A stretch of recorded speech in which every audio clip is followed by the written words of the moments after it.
dealing with an epidemic right now through society. It starts with misinformation.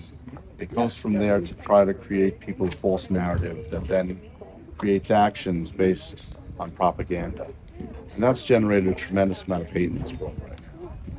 And so it's incumbent upon us, and we're very thankful to the district attorney, to take a moment and give an alternative to punishment in recognizing that many people need education to understand what the actual facts are, and so that we can create a more society that's more tolerant of each other, and more understanding of everything that's occurring in the world. I guess we hear the messaging a lot, but yet you feel like this will make a difference. I can't tell you what will make a difference. I can tell you that we will not stop till something does. I can tell you that we've recognized the change in society. We've seen why this has occurred. And all that is happening now has happened before. This is not the first time that propaganda has been used to incite a society that has been forced to create people to act in ways that later they would greatly regret if they understood what they were or weren't actually fighting for. We understand what's occurring because it's happened to us before.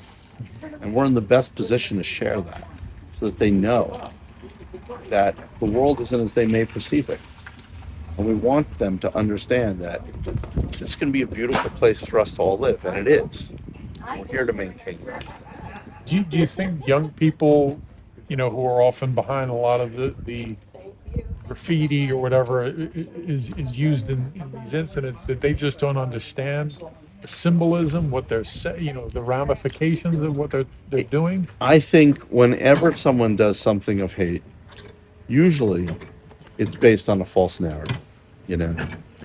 And, back during the Holocaust, the people that put my parents, that killed my grandparents, they didn't do it shamefully. They did it with pride. They were sure that they were righteous in what they were doing.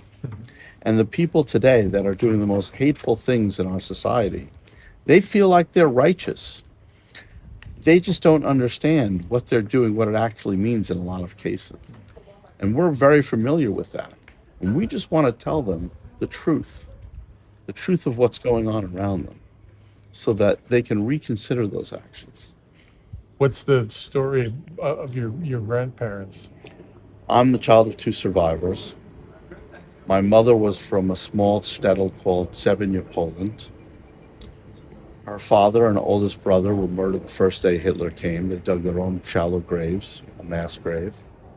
She was in a death camp for 6 years until she was liberated. She lost many of her family members, but luckily had some sisters and a brother that survived. My father, he didn't see his father, who was in the Polish army, till 1950 here in America. He lost his mother, his baby sister, and his older brother. Pretty much everyone that he knew. 90% of the Jewish population in Poland was annihilated. And those of us that survived and are the descendants of the survivors, we are not volunteering here. We have an oath we have taken to try to educate the world and never let it happen again. That's the command for every survivor and their descendants. Never forget and never again. That's why we do this. Fantastic. Thank you. Appreciate it.